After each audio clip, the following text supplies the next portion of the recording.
Capy opens his closet. 30 hoodies, 47 notebooks, 5 fancy water bottles. And yesterday, Capy bought another one. He wasn't thirsty. He didn't need it. But somehow, not buying it felt impossible. That wasn't an accident. Modern shopping is designed around your brain, and companies understand that brain sometimes better than you do. Capy thinks he buys objects, but most purchases aren't really about objects. They're promises. Promises about who he could become. Running shoes promise athletic Capy. A camera promises famous creator Capy. A cookbook promises healthy Capy. A planner promises organized Capy. An online course promises rich Capy. The product becomes a shortcut to an identity. Capy isn't buying the notebook. He's buying the hope inside it. For a moment, that future feels real. Then the package arrives. Capy opens it immediately. The excitement peaks. Then it disappears. The new object becomes normal almost instantly. So Capy starts looking for another promise.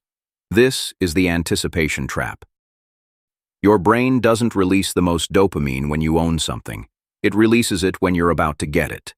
The chase can feel better than the reward. Browsing creates anticipation. Reviews make the fantasy more detailed. Adding something to your cart feels like progress, even before anything changes. Then scarcity appears. Only 3 left. Sale ends tonight. Someone else is viewing this item. Capy stops evaluating the purchase. Now he's trying to avoid regret. What if he misses the opportunity? That's called loss aversion. Losing feels stronger than winning. Stores turn that bias into urgency, but urgency is only one layer. The next layer is social proof. Thousands of people bought this. Millions of 5-star reviews. Influencers put it in perfect rooms. Suddenly, the object feels socially approved. Capy isn't choosing alone anymore. He's following the herd, and the herd is carefully manufactured. Now here's the uncomfortable part. Even knowing all these tricks might not stop Capy from buying. Because the deepest trigger isn't the advertisement. It's the feeling Capy is trying to escape, and one of those feelings costs him far more money than all the others. Let's start with boredom. Nothing is happening. So Capy opens his phone. Instant novelty. Every swipe offers another surprise. Shopping turns boredom into stimulation. Then there's stress. Capy can't solve every problem tonight, but he can buy one small thing. That purchase creates a brief sense of control. One decision completed, one reward secured. But the stress stays. Now Capy has less money too.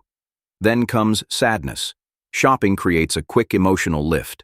That lift is real, but it's temporary. Eventually, the brain learns the pattern. Feel bad, browse, buy, feel better, repeat. But the most expensive feeling is insecurity. Capy worries he's falling behind.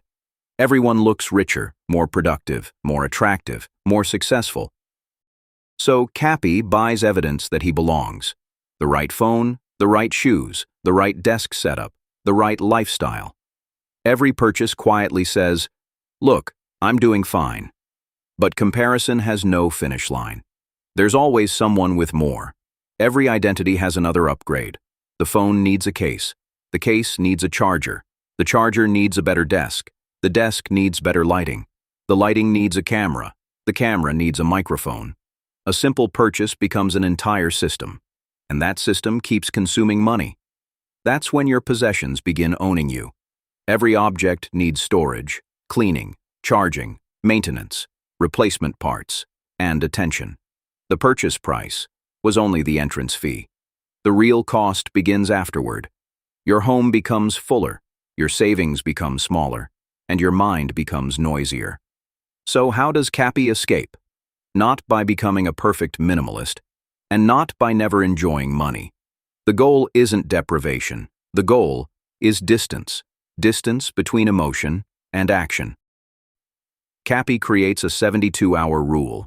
He saves the item, but he doesn't buy it. Most desires disappear on their own. The ones that remain become much easier to evaluate. Capy asks himself, what problem does this actually solve? Do I already own something that does the same job? What future work will this create? And most importantly, what feeling made me want this? Boredom? Stress? Sadness? Insecurity? The moment you identify the feeling, it starts losing its power. Then Capy changes his environment. He deletes shopping apps. He unsubscribes from promotional emails. He removes saved payment methods. He stops browsing just to kill time. He makes impulsive decisions, slightly harder. That tiny bit of friction matters, because willpower is unreliable. Systems quietly protect you every day. Eventually, Capy notices something different. He walks into a store. He sees something beautiful. He could afford it. But he doesn't desperately want it.